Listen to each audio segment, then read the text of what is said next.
Welcome to Days Behind, where we unveil the trivia and stories behind holidays and national days. Imagine the scene. Red Square, vast and imposing, is filled with the rhythmic stomp of marching boots. Elderly men and women, their chests heavy with medals, watch with tears in their eyes. Families gather quietly, placing crimson-red carnations at the base of cold stone monuments. In the streets of large cities and small towns, a river of people flows, each person holding aloft a black and white photograph of a loved one from a bygone era. At night, the sky bursts into a kaleidoscope of fireworks, a brilliant, booming tribute. These are the powerful and emotional images of Victory Day in Russia, a day steeped in memory and meaning. But amidst the solemnity and celebration, a simple question often arises for those outside the region.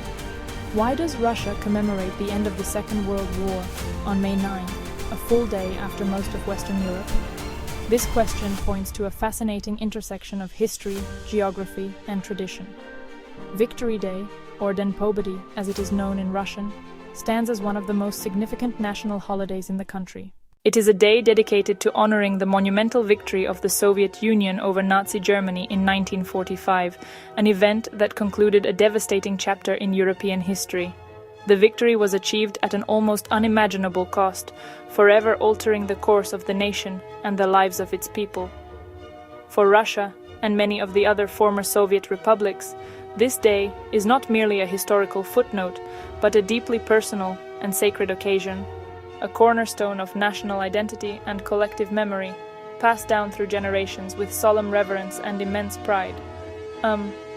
Well, you can almost feel the weight of that legacy. To understand the weight of this day, one must first understand the conflict it commemorates. In Russia, the war is most often referred to as the Great Patriotic War. This specific name distinguishes the immense struggle that took place on the Eastern Front, June 22, 1941, May 9, 1945, from the broader global conflict of World War II. The core reason for the one-day difference in Victory Day celebrations lies in the precise timing of the war's end and the simple reality of time zones. The final act of surrender by Nazi Germany was a process that unfolded over 2 days. An initial instrument of surrender was signed in Reims, France, on May 7, 1945. Stalin was not satisfied with this ceremony, demanding a more formal surrender in Berlin. A second, definitive ceremony was organized for the following day. That event took place late on May 8, 1945, at the Soviet Army headquarters in Karlshorst, Berlin. German Field Marshal Wilhelm Keitel signed the final, unconditional instrument of surrender, with Marshal Georgy Zhukov presiding. The signing happened shortly before midnight Central European Time. In London, the war was officially over on May 8th, so did in Paris, as even in Berlin. That date became known in the West as Victory in Europe Day, or VE Day, and it sparked jubilant street celebrations across Western capitals.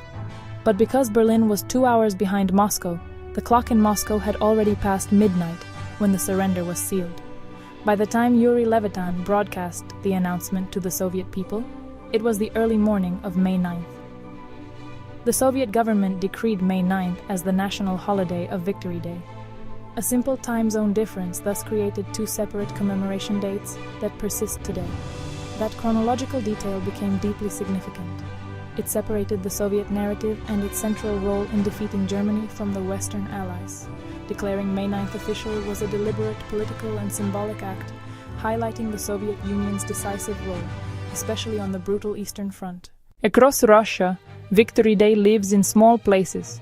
In nearly every town, an obelisk lists the names who never returned. On May 9th, neighbors place carnations, light candles, and stand in silence. Older and younger stand together, heads bowed. These quiet rites make the war personal, street by street, family by family. Schools prepare lessons and simple assemblies. Children learn battles and heroes, and the hardships at home. Many trace family stories, bringing photographs and letters to class. Sometimes a veteran speaks, medals glint, a weathered hand steadies the page.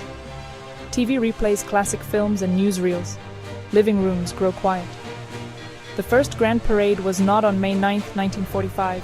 It marched a month later, in June, through rainy Red Square. And Dень Победы, once dismissed as too modern, became an anthem sung by all. From grand parades to one flower on granite, each act keeps memory alive. Victory Day endures as shared strength and private grief, woven into daily life. In the end, for many Russians, May 9th is not just a date on the calendar. It is a day of memory, grief, pride, and family history, a reminder of the enormous human cost of World War II.